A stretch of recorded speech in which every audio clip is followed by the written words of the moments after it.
আসসালামু আলাইকুম, সবাইকে শুভেচ্ছা জানাচ্ছি। মাসুম মাহবুব দেখছেন ওপেন পেজ ইউটিউব চ্যানেল এবং মাসুম মাহবুব ফেসবুক পেজ। বেশ কিছু গুরুত্বপূর্ণ খবর আছে, বলতে পারি বিগ ব্রেকিং খবর আছে আজকের লাইভ সেশনে। প্রথম গুরুত্বপূর্ণ খবরটি হলো, এবার ইরান আমেরিকার উপর আবারও ড্রোন অ্যাটাক চালালো। কেন ইরান আমেরিকার উপর হঠাৎ করে যুদ্ধবিরতির মাঝেই এই অ্যাটাক চালালো? দ্বিতীয় গুরুত্বপূর্ণ খবর, ইসরায়েল আমেরিকাকে কোনোভাবে ইরানের হামলা থেকে উঠে আসতে দিচ্ছে না। 3 নম্বর গুরুত্বপূর্ণ খবর, আজ পাকিস্তানে আমেরিকার সাথে ইরানের যে গুরুত্বপূর্ণ আলোচনা হবার কথা, সেখানে ইরান যাচ্ছে না বলে জানানো হয়েছে। পাশাপাশি হরমুজ প্রণালীতে এখন যুদ্ধংদেহী মনোভাব নিয়ে ইরান আমেরিকা মুখোমুখি অবস্থানে যে কোনো সময় বড় হামলার ঘটনা করতে পারে। দর্শক, আপনারা কি সবাই শুনছেন? সাউন্ড একদম ঠিক আছে? এক ভাই লিখছেন সাউন্ড ক্লিয়ার না, আরেক ভাই লিখছেন সাউন্ড গুড। এই দুই ভাইয়ের মাঝে কে সত্য বলছেন? আপনারা এখন কমেন্ট করেন। আসাদ লন্ডন থেকে, ওমান থেকে মিজান ভাই, ওকে, সবাই ক্লিয়ার বলছেন। যিনি ক্লিয়ার না বলছেন, আমি জানি না কেন বলছেন। যে খবরটি দিয়ে শুরু করতে চাই, আজ পাকিস্তানে আমেরিকা এবং ইরানের মধ্যে দ্বিতীয় দফা বৈঠক হবার কথা, এবং আর মাত্র কয়েকদিন আছে যুদ্ধবিরতির মেয়াদ, মেবি 3 দিনের মতো আছে। প্রশ্ন হলো, সকালবেলা যে তথ্যটি আমরা পেলাম, সবচেয়ে বড় ব্রেকিং খবর, ইরানের তাসনিম নিউজের সূত্রে ইরান এই আলোচনা যাবে না। তার প্রধান কারণ, ইরান উল্লেখ করেছে যে মার্কিন যুক্তরাষ্ট্র হরমুজ প্রণালীতে যে নৌ অবরোধ করে রেখেছে, যতক্ষণ পর্যন্ত এই নৌ অবরোধ আমেরিকা না তুলবে এবং আমেরিকা হরমুজ থেকে কেটে না পড়বে, ইরান আমেরিকার সাথে কোনো প্রকার আলোচনায় বসবে না। ইরান বলছে যে আমরা হরমুজ খুলে দিয়েছিলাম, কিন্তু আমেরিকা হরমুজে তার একটার পর একটা যুদ্ধ জাহাজ, অ্যাটাকিং হেলিকপ্টার এবং সেনা বৃদ্ধি করে যাচ্ছিল, যেটা যুদ্ধবিরতির পুরো লঙ্ঘন। ইরান বলছে, যদি আমেরিকা সত্যিকার অর্থে এই অঞ্চলে শান্তি চাইতো, ইরান হরমুজ প্রণালী খুলে দেওয়ার সঙ্গে সঙ্গে এখান থেকে আমেরিকা চলে যেত।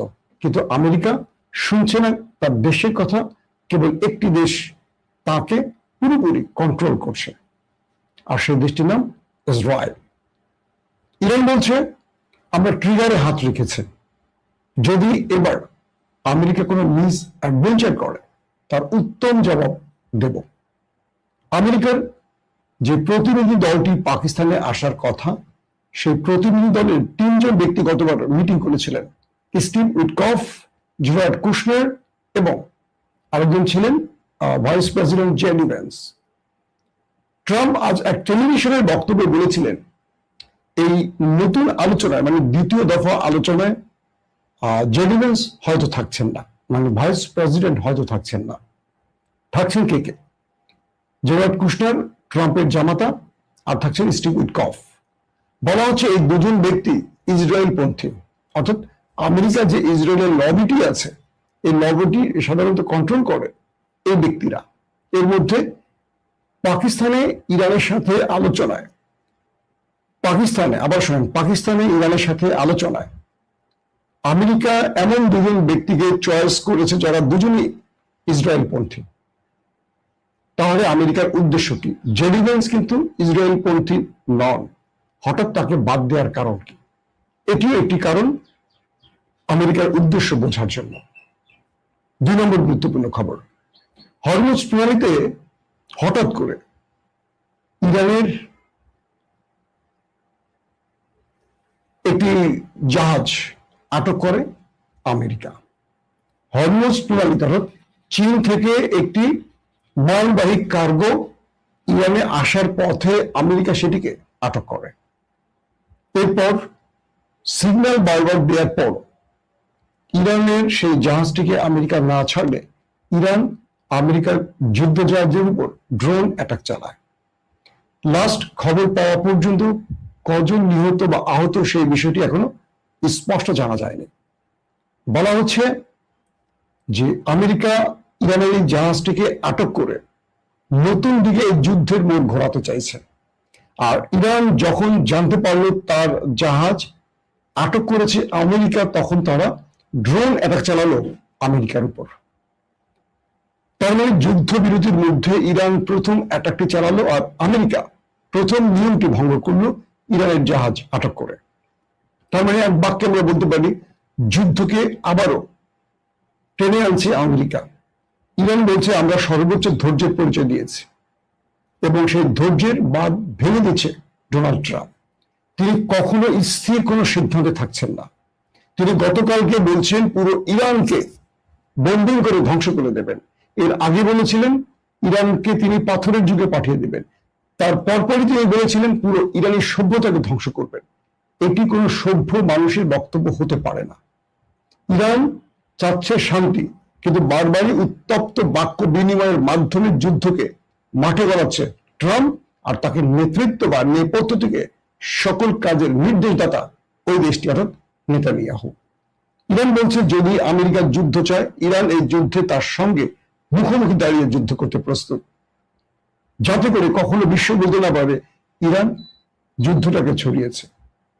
এই পরিস্থিতির মধ্যে এখন আমাদের সামনে সবচেয়ে বড় প্রশ্ন, যুদ্ধটা কি তবে শুরু হয়ে যাচ্ছে? নিশ্চিন্তে বলা যায় আগামী 24 ঘন্টা হবে খুব ক্রুশিয়াল, খুব টেনশনের। কারণ পাকিস্তানে যদি আজকে শেষ পর্যন্ত ইরান না পৌঁছায়, তাহলে দ্বিতীয় দফা আলোচনা ভেস্তে যাবে। আর ইরান আমেরিকার উপর চাপ প্রয়োগের জন্য তারা এই আলোচনায় বসবে না যতক্ষণ পর্যন্ত হরমুজ প্রণালীতে নৌ অবরোধ বহাল রাখবে আমেরিকা। দর্শক, 3 নম্বর গুরুত্বপূর্ণ খবরটি হলো ইরান এবং আমেরিকা আবারও মুখোমুখি হয়ে গেছে ইতিমধ্যে, এবং দুই পক্ষ যুদ্ধের জন্য সব রকম প্রস্তুতি নিয়ে ফেলেছে। বলা হচ্ছে যে ইসরায়েল আমেরিকাকে কোনোভাবে এই যুদ্ধ থেকে সরে আসতে দিচ্ছে না। আমেরিকার জনগণ 73% জনগণ এই যুদ্ধে আমেরিকাকে বলছে যে মানে ডোনাল্ড ট্রাম্পকে সাপোর্ট দিচ্ছে না। 73% মার্কিন যুক্তরাষ্ট্রের জরিপ, গণমাধ্যমের জরিপ। আমেরিকানরা 73% চাচ্ছে না আমেরিকার যুদ্ধটা করুক, কিন্তু 73%-এর বাকিটা কত পার্সেন্ট থাকে বলেন? এই জনগোষ্ঠী চায় ট্রাম্প যুদ্ধটা করুক। বলা হচ্ছে ওই জনগোষ্ঠী ইসরায়েলের মদতপুষ্ট। এখন ডোনাল্ড ট্রাম্প পুরো একদিনের মধ্যে কমপক্ষে যদি 100টা পোস্ট করেন, 100টা পোস্টই হয় ভিন্ন ভিন্ন। অর্থাৎ সকালে তিনি বলছেন আমি চা খাবো, একটু পরে তিনি বলছেন আমি চা খাবো না, আমি কফি খাবো। তারপরে পোস্টে তিনি বলছেন আমি চা কফি কোনোটাই খাই না, আমি একটু লাল পানি খাবো। তো একটা ব্যক্তির এই বক্তব্যের উপর স্থির থেকে ইরান কোনো সিদ্ধান্ত নিতে পারছে না। ইরান কার্যত চাইছে যুদ্ধের পরস্পরই সমাপ্তি হোক, কারণ দিন শেষে ধ্বংসটা তো মধ্যপ্রাচ্যই হচ্ছে।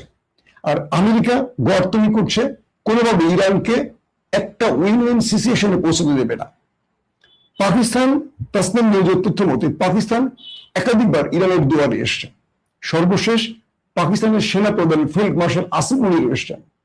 তারা ইরানকে বোঝাতে চেয়েছেন আমেরিকা একটা শান্তিপূর্ণ যুদ্ধবিরতি চায়, কিন্তু তাসনিম নিউজ বলছে যে আমেরিকা এই বক্তব্যটি দিলেও ভেতরে কোনোভাবেই তারা যুদ্ধবিরতিকে চাচ্ছে না, তারা ইরানকে ধ্বংস করতে চায়।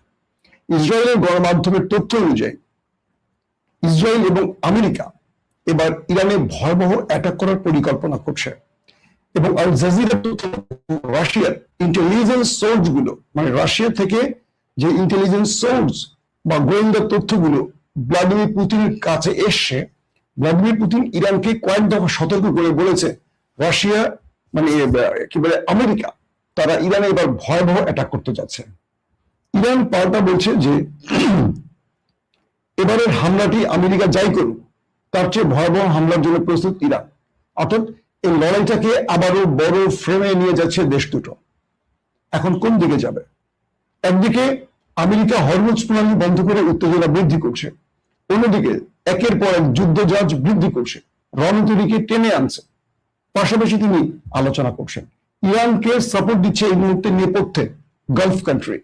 তারা দেখছে যে দিন শেষে সবচেয়ে বেশি ক্ষতিটা গালফের হচ্ছে, অর্থাৎ আরব দেশের হচ্ছে। আরব দেশগুলো আমেরিকাকে বলছে যে তুমি তোমার গোয়ার্তুমি করে শেষ পর্যন্ত আমাদের দেশগুলোকে ধ্বংস করছো, আমাদের অর্থনীতির 12টা বাজাচ্ছ, আমাদের বিভিন্ন সম্পদের ধ্বংস করছো। তোমাকে আমরা ঘাঁটি দিয়েছিলাম আমাদের নিরাপত্তার জন্য, তুমি তো আমাদের কি, তুমি তো নিজের নিরাপত্তা দিতে পারছো না। ইতিমধ্যে লেবাননও যুদ্ধবিরতি লঙ্ঘন করে ইসরায়েল হামলা করেছে। অর্থাৎ এই দুটো দেশ কারো কথাই ঠিক মতো রাখছে না, একদিকে শান্তির কথা বলছে, অন্যদিকে উস্কে দিচ্ছে যুদ্ধের জন্য। এই পরিস্থিতিতে মার্কিন যুক্তরাষ্ট্রের ভেতরে গুরুত্বপূর্ণ বৈঠক করেছে ডোনাল্ড ট্রাম্প তার জেনারেলদের সাথে। জেনারেলরা কেউ যুদ্ধের পক্ষে ডোনাল্ড ট্রাম্পকে সমর্থন দেয়নি, এক বাক্যে বলছে এই যুদ্ধ আমাদের কিছু দিতে পারবে না। পুরো হিসেব বলছে, যুদ্ধের পুরো গ্র্যাব বলছে যে আমরা পরাজয়ের মুখে। ইরান আবারও জানিয়েছে তার 80,000-এর অধিক ড্রোন প্রস্তুত আছে।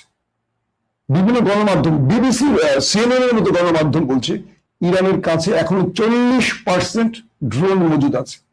সিএনএন তো আমেরিকার পত্রিকা, তার মানে যদি ওরা 40 বলে, 40% আমরা ধরে নিতে পারি 70% বা 60%, ওরা কমিয়ে বলে। যদি 40% সত্য হয় তাহলে আমেরিকা ইরানে কি ক্ষতি করতে পেরেছে? ইরান তার শক্তি এখনো ধরে রেখেছে। ইরান তার ভয়ঙ্কর মিসাইলগুলোকে প্রস্তুত করেছে, লঞ্চে বসিয়ে রেখেছে। যে কোনো সময় ট্রিগারে চাপ পড়বে, যে কোনো সময় হামলাটি হতে পারে। বিশ্ব গণমাধ্যমগুলো বলছে আজকের আলোচনা ভেস্তে যাওয়ার সঙ্গে সঙ্গে দুই পক্ষের মধ্যে হয়তো বা আজকে থেকে লড়াই শুরু হতে পারে, অথবা অলৌকিকভাবে দুজনের মধ্যে আবারও কোনো একটা আলোচনা হতে পারে। মূল সমস্যাটা হলো ইরান যে প্রধান দাবিগুলো করছে, আমেরিকা সেই দাবিগুলো মানতে চাইছে না কোনোভাবে। আমেরিকা ইরানকে একটি পজিশনেও বিষয় দিতে চায় না। আর ইরান বলছে তার যে কটা প্রস্তাব, এগুলো একটা না মানলেও তারা আমেরিকার সাথে আলোচনায় বসবে না। তার মানে আমরা এক বাক্যে বলতে পারি শেষ পর্যন্ত যুদ্ধবিরতি লঙ্ঘন হয়ে যুদ্ধটা শুরু হচ্ছে। এক প্রকার যুদ্ধ শুরু হয়ে গেছে, কারণ ইরানের জাহাজ যুদ্ধ জাহাজ নয়, এটি হলো কার্গো জাহাজ, মালবাহী জাহাজ, যেটি চীন থেকে এসছে, এটি আমেরিকা আটক করেছে। ইরান আমেরিকার যুদ্ধ জাহাজে কিন্তু ড্রোন হামলা করেছে। তার মানে যুদ্ধ এক প্রকার শুরু হয়ে গেছে। এখন মার্কিন যুক্তরাষ্ট্রের গভীর রাত, কোন সিদ্ধান্তটি আসে হয়তো আমরা নেক্সট ভিডিওতে বলতে পারবো। তবে সবচেয়ে ডেঞ্জারাস যে বিষয়টি, সেটি হলো দুই দেশের মধ্যে যুদ্ধের সব রকম প্রস্তুতি হয়ে গেছে এবং যে কোনো সময় যুদ্ধটা শুরু হয়ে যাবে। এক বাক্যে আমরা বলতে পারি আমেরিকা, ইসরায়েল এবং ইরানের মধ্যে যে ভয়টি আমরা করেছিলাম, বা এই যুদ্ধবিরতি যেহেতু পাকিস্তান যাচ্ছে না ইরান, তার মানে এই যুদ্ধবিরতিটা আজকে থেমে যাচ্ছে, বন্ধ হয়ে যাচ্ছে। নতুন করে মধ্যপ্রাচ্য আবার লড়াইয়ের মাঠে নেমে যাচ্ছে। বিশ্ব রাজনীতি কোথায় যাচ্ছে, বিশ্ব অর্থনীতি কোথায় যাচ্ছে, ডোনাল্ড ট্রাম্প বা নেতানিয়াহু সেই দিকে নজর দিচ্ছে না।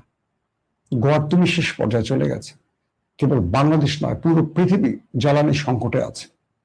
এই পরিস্থিতিতে ইউরোপ বারবারই আমেরিকাকে বলছে একটা উপায় বের করে বের হয়ে আসতে, কিন্তু আমেরিকা ইউরোপের কথাও শুনছে না, ন্যাটোর কথাও শুনছে না।